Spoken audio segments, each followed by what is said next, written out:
asalaamaaleykum mbokk yi safo ak seetaan ITV bisimila ci xibaaru marax wi bu ne saa ñu jukkil leen ponk yi ci gën a fës. dañ koy doole ak ubbite campagne bi ñu jagleel wàllu ñàkk wi fii nga xam ni moom moo di ndakaaru nag kii di gouverneur bu Dakar di Alassane Sall ca hôpital bu nga xam ni moom la ñu tuddee Nabil Choucair nekk ca Padois foofee lañ ko amale moom nag gouverneur daal dina joxe loxoom ñu ñàkk ko ndax balaa ngay digle sangaay da ngay sangu ña nga xam ni tamit ñoo fa teew ñàkku di ay kilifa ñi ngi gën a naax askan wi ngir rek ñu wóolu ñàkk yi te dem ñàkku ji ndaxte fagaru moo gën faju loolu yi tamit dinañ ci soit incha allah ci wàllu rek ministère de la santé ñoom itamit am nañu rek ci wàllu ñàkk yi ba léegi plateforme bu nga xamante ni ubbi nañu ko ngir askan bi mën ci di bindu ñi ngi ko jaarale nag ci jumtuwaayu xarala yi ak ci téléphone yi ñoom nag nee nañu daal képp ku nga xam ne bëgg ngaa ñàkku nga bindu foofu waaye nag askan wi ñu bari ci ñoom xamuñu mbir moom yi naka lay doxee amuñu ci xibaar yu wér te wóor naka noonu yi tamit ñi ngi ñaan rek ñi di autorités yi ñu gën a dalal xelu askan wi ci wàllu ñàkk yooyu. ci wàllu découverte dinañu dem ba Dékale bu ñu ko waxee xel yépp dafay dem ci Lat Dior Ngoné Latyr Diop jàmbaar ja fa daanu waaye dëkk la bu nga xamante ni daanaka dara amu fa ci wàllu infrastructure naka noonu yi tamit jigéen ñi di daj ay coono yu am solo ci wàllu wut ndox mu sell ak lu ni mel bu ñu bëggee faju yi tamit dinañu sonn lool ndax yoon yi niy jaar dara baaxu ca mu mel ni que Dékale taarix ba rek moo fa nekk waaye ci wàllu jumtuwaay ak ndox ak lu ni mel rafle nañu ko lool.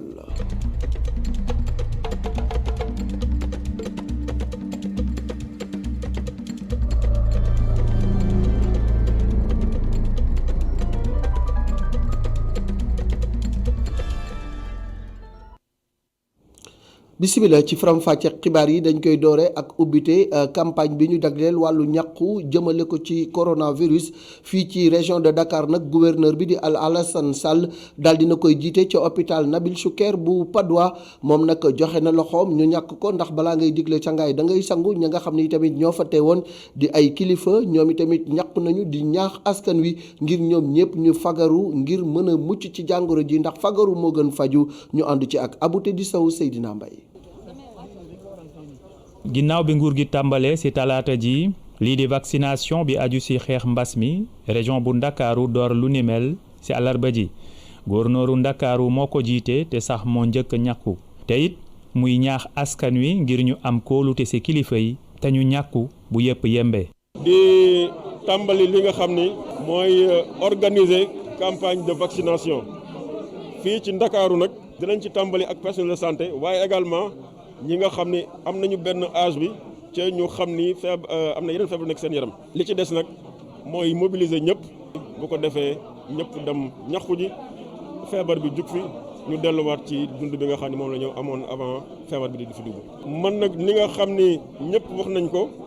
ministre de la santé def ko démb Sénégal yëpp gis ko noonu laa def man tam mooy ñëw ñu tàmbalee ci man ñu xam ni aw ma ci dara lu ma ciy ragal aw ma ci lu ma ciy tiit. ndax vaccin bi daf ñuy protéger donc. ñi ñuy woowee bàjjanu gox kenn demul ñu des ndax sumb nañu ay jéego ngir ñaax askan wi ngir ñu ñàkku ji. ñëwoon nag def sama vaccination jël ci sama dose fii di wax nit ñi nag nañu vacciné wu parce que vaccination nag bu fekkee ne dañu am benn maladie bu ñu ne Covid 19 mu nekk fa atum yàlla di faagaagal te nit ñi xam ko bu ñu nee am na lu ko war a faagaagal. ñëpp dañu war a dem vacciné wu parce que vaccination du tere la mu sam yàgg na ci àddina te nit ñi war nañu xam ne nag affaire bi mu ngi ci biir kër yi bu ko nit ñi nangu tam nañu xool ci seen bopp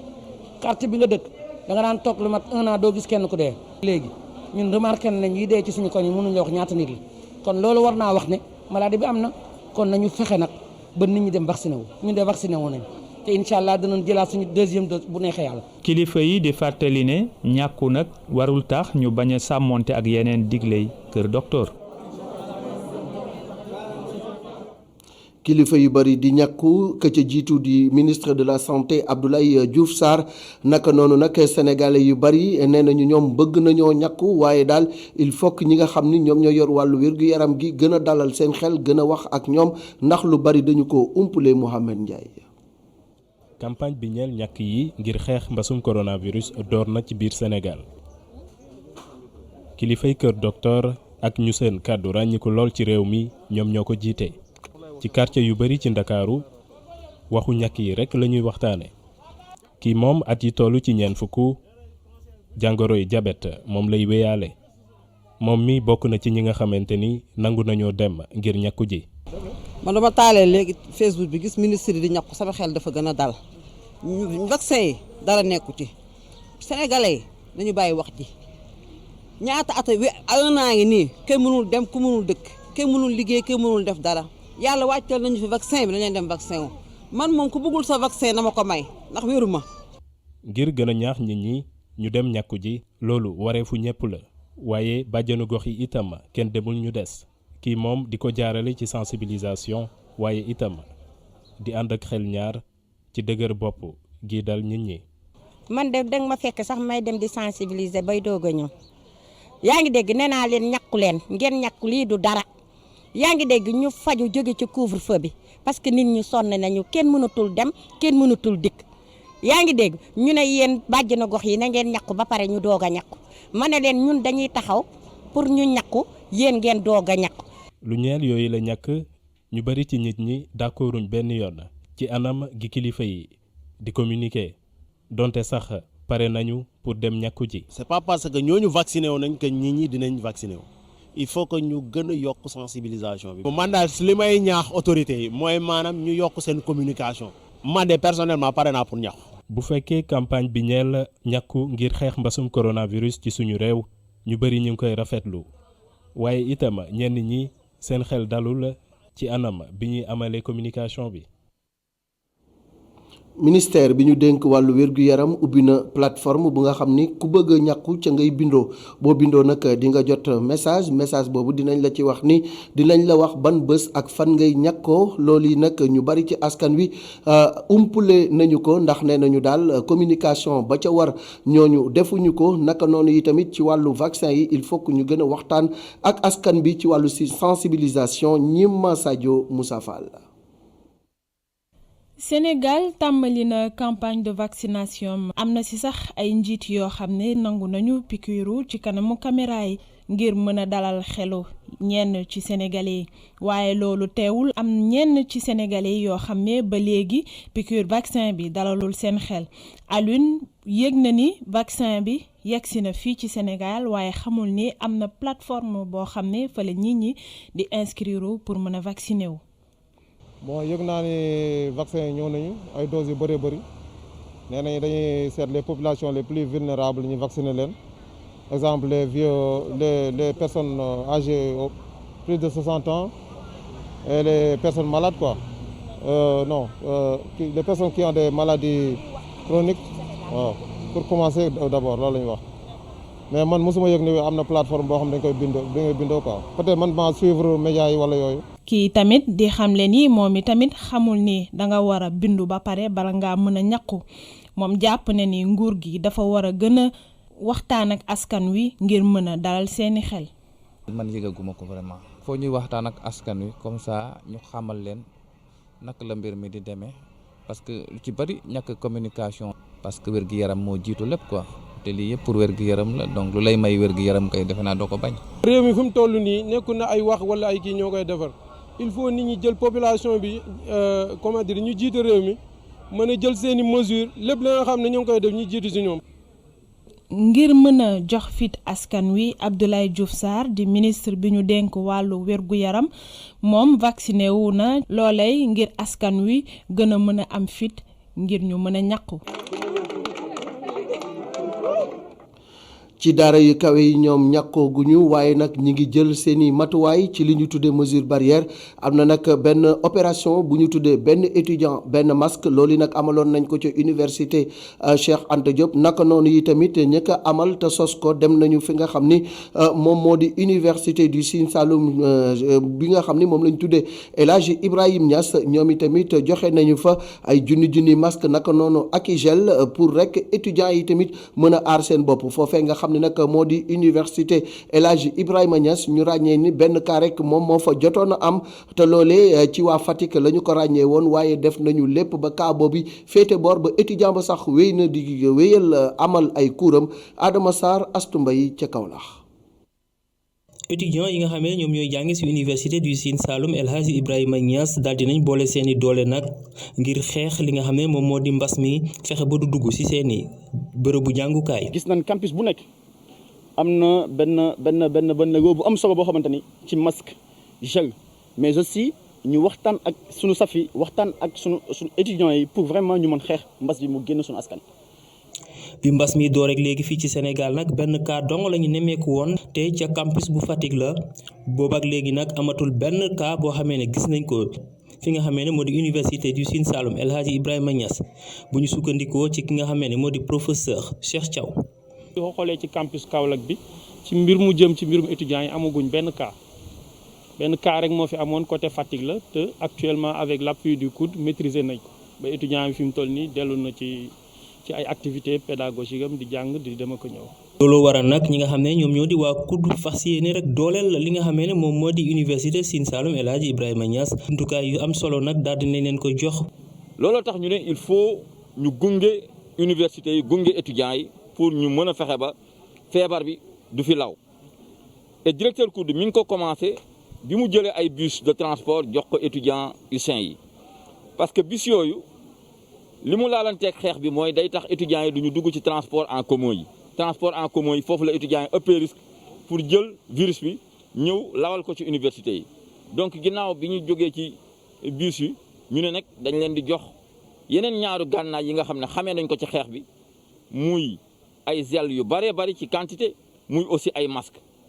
ci fàttali nag université du Sine Saloum El Hadji Ibrahima Niass ñeenti gox la ëmb bokk na ca Kaolack Fatick Kaffrine ak Diourbel. ci njàng mu kawe mi la ñuy desandi jëwriñ ji nga xam ne moom la ñu ko dénk di Cheikh Oumar Anne def na nag li ñu tuddee situation ci ñi am bac te ñu orienté leen ak ñeneen ñi nga xam ne kenn orienté wu leen moom nag xamle na ni ñëpp ñi nga xam ni def nañu li ñu leen sant muy topp processus bi ba mu egg ñëpp orienté nañ leen ñi am bac arabe ñoom ñoo des waaye tamit moom jëwriñ ji di Cheikh Oumar Anne xamle na ni ñi nga xamante ni nii nag ñoom ñooy wàllu privé bi dootuñu fa orienté kenn Cheikh Oumar Anne ñu déglu ko ci micro Babacar Seck. li may wax mooy orienté nañ ñëpp ci ni mu waree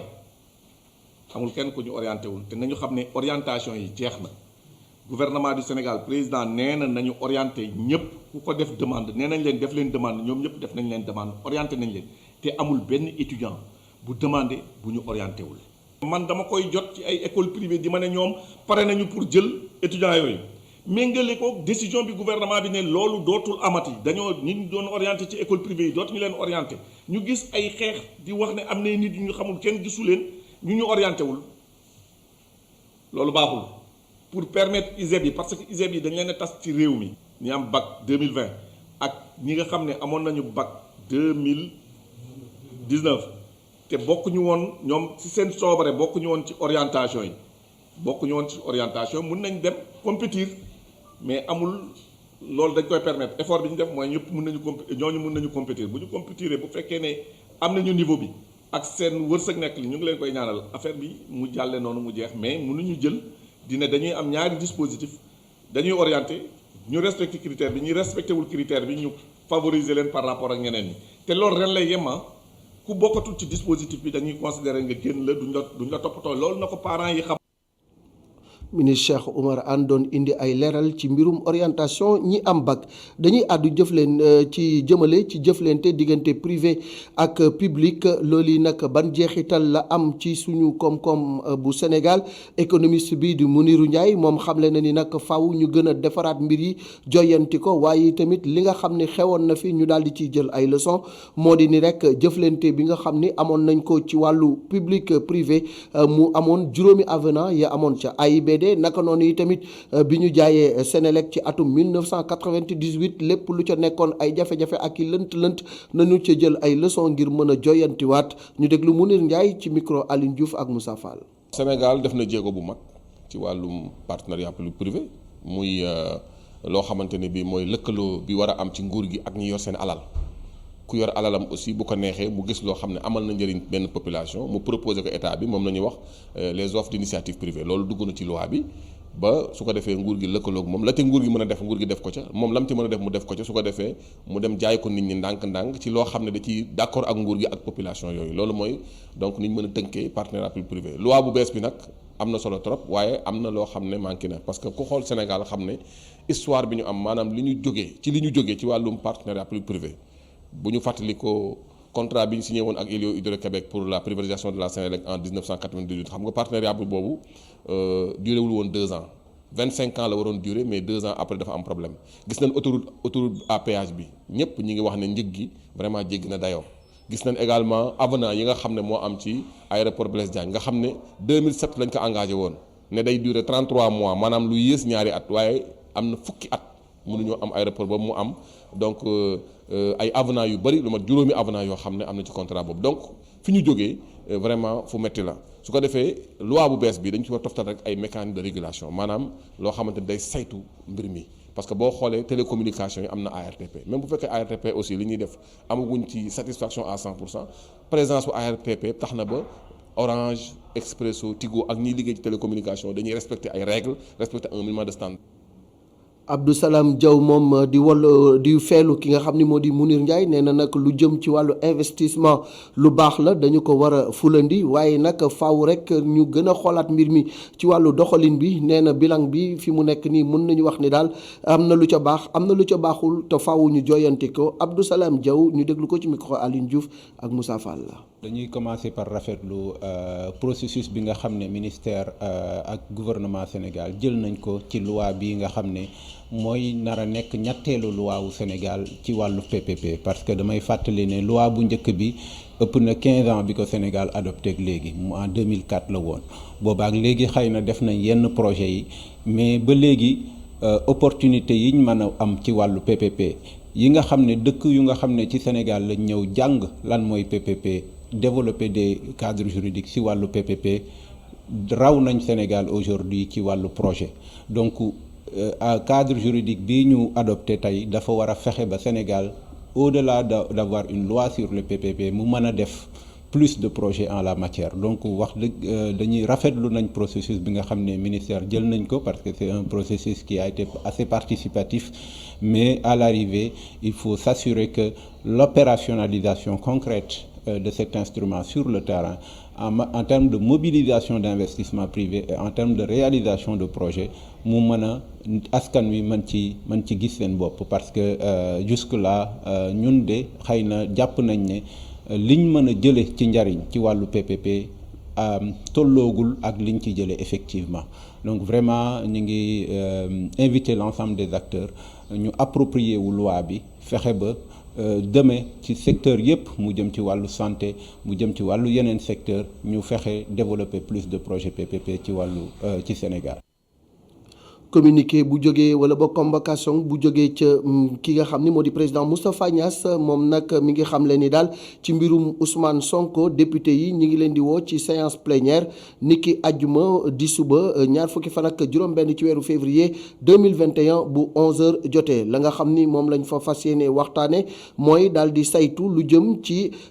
conclusion yi jógee ci commission ad hoc bi doon saytu lu jëm ci yëkkati mbalaanu kiiraayu député bi di Ousmane Sonko président Moustapha Niass kon mi ngi woo député yi ci loolu nga xam ni moom la ñu war a saytu jëmale ko ci yëkkati kiiraay mbalaanu kiiraay bu Ousmane Sonko.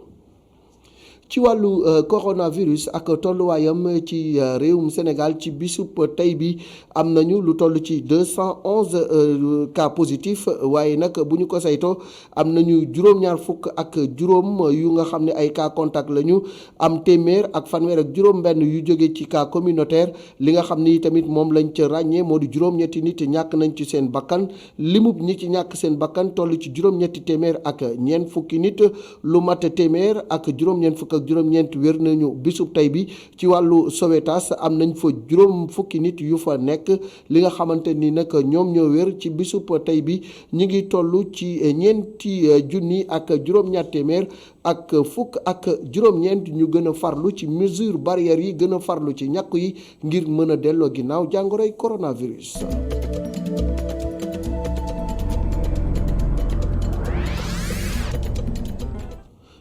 niñ leen ko waxee woon ci njalbeenu xibaar yi li nga xam ni moo di Derklé ñu bëri xam nañu tur wi ndax fa la Lat Joor Ngoone Latiir Diop di jàmbaar jooju daanu fa la tëdd yi tamit ca booru teen ba ñu bëri nag fi mu toll nii xamuñu ni dëkk boobu am na taarix naam waaye dara amu fa ci wàllu jumtuwaay askan wi rafle nañu ay jumtuwaay rafle nañu ay hôpital rafle nañu yi tamit ay yoon yu ñuy jaar jigéen ñi ñoom ñoo ca gën a sonn ndax ñoom dañuy toltolaan ngir am ndox mu ñu mën a naan yóbbu ca kër ya naka noonu yi tamit bu ñu bëggee faju ji yoon yi ñuy jaar dara baaxu ci ñi ma Sadio Souleymane Diallo jaar nañ ca yoon wa ba dem Derklé. juróomi waxtu lañu def ci yoon bi bala ñoo àgg Derklé mi ngi nekk ci département wu Kébémer commune wu Daaru Marnaan liñ fay gën a nemmeeku mooy tekkaaral ba ci wetu robinet central bi lañu fekk jigéen ñi ñuy waxtaan. jafe-jafe bokk na li nga xam ne jigéen ñu dëkk ba ñu ngi koy dund ndax amuñu activité. jafe-jafe ndox kay moom rek lañ ñàkk ndax ndox mu neex amuñu ci liñ ci amee ko si néew su naanee tey bu subaa gàmm du naan ndoxu xorom lañ am ak ndox mu neex ndoxu xorom ba xam nga ne moom kenn mënu koo naan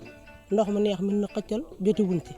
su ubbee tey dina am lu mat juróomi fan mu soog a xel ku ci am benn bidon sa morom du ko am. da ngay ñëw boo bëggee tàngal kafe doo am loo tàngal sama doom di dikk na la may ma pot ma tàngal ci kii ne ñu may ma pot ma tàngal ci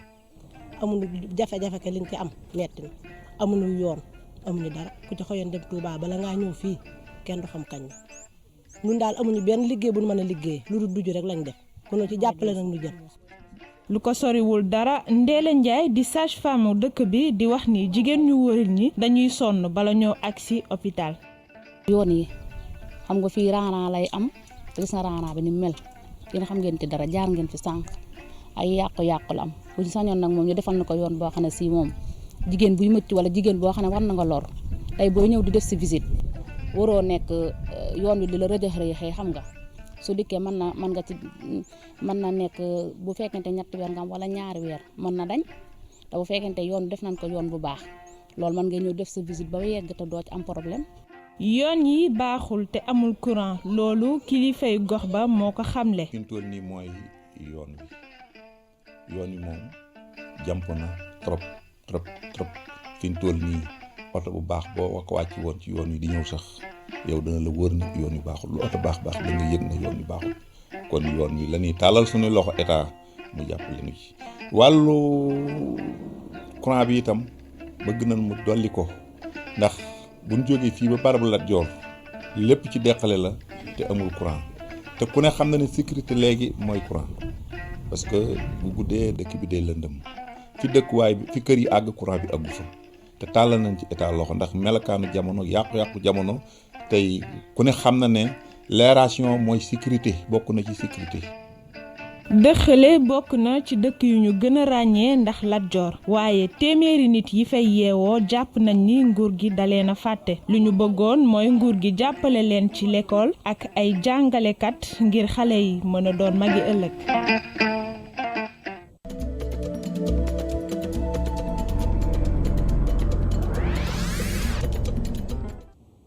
Derklé bokk ci taarixu Sénégal Lat Joor Ngoone Latiir Diop di héros national tëdd fa dëkk boobee rafle lépp lu jëm ci wàllu jumtukaay rawatina ay yoon ak ndox mu sell ak ndox mu neex loolu yi nag yaakaar naa ni état war na cee mën a jóg amuñu courant amuñu dara te bu ñu nee Lat Joor ñëpp seen xel dem ci jàmmaarloom ak tubaab yi ñi ngi leen di sant di leen gërëm ci topp bi ngeen di topp programme ITV di jaajëfal Moustapha Gabar Diop ci yéwénal gi ak itamit jëwriñ Njaga Sekk naka noonu mu Diouf doomu xiinin ñu daal di jël lenga yi jébbal ko Al Hassana Fall ca geneen wàll ga mu daal di doxal ci la total jaa ngeen jëf